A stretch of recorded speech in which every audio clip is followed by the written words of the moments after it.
Et aujourd'hui, on a la chance de recevoir Monsieur Rivière-Patrick, le directeur départemental de l'association Prévention Routière. Bonjour. Bonjour.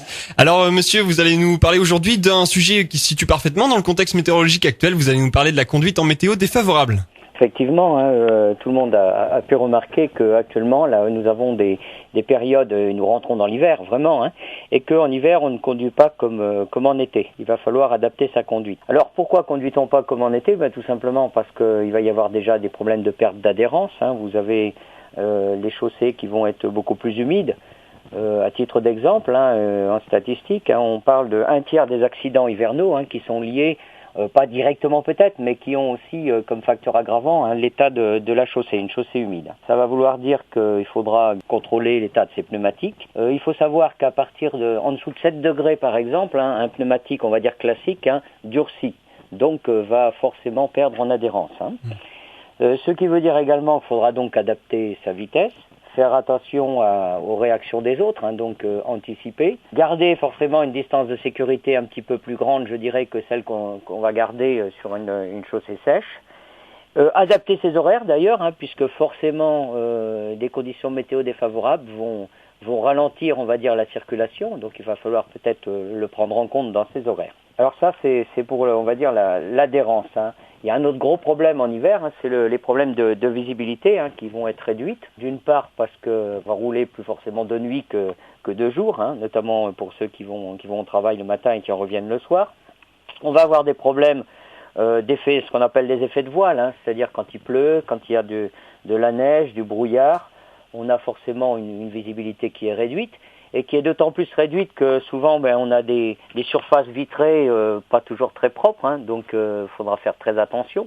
Je pense notamment déjà au départ le matin, quand les pare-brises sont givrés, on voit encore trop de gens avec des hublots, qui nettoient vraiment que le strict nécessaire pour voir, mais ce n'est pas forcément suffisant.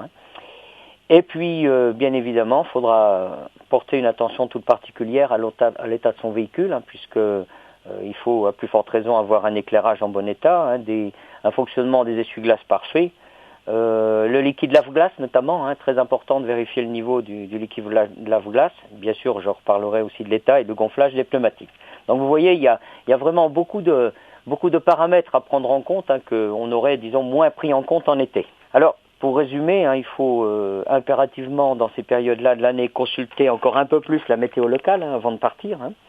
Penser à s'équiper aussi d'accessoires qui vont peut-être être plus indispensables en hiver qu'en été. Je pense bien sûr à la raclette, mais on peut parler aussi de la couverture, on peut parler de la lampe de poche, on peut parler éventuellement d'une petite pelle aussi, ça peut toujours être utile. Et puis je terminerai en disant, s'il n'y a vraiment pas la nécessité absolue de prendre sa voiture, eh bien il faut mieux rester à la maison, si vraiment les conditions météo sont très très défavorables. Voilà, pour plus de sécurité.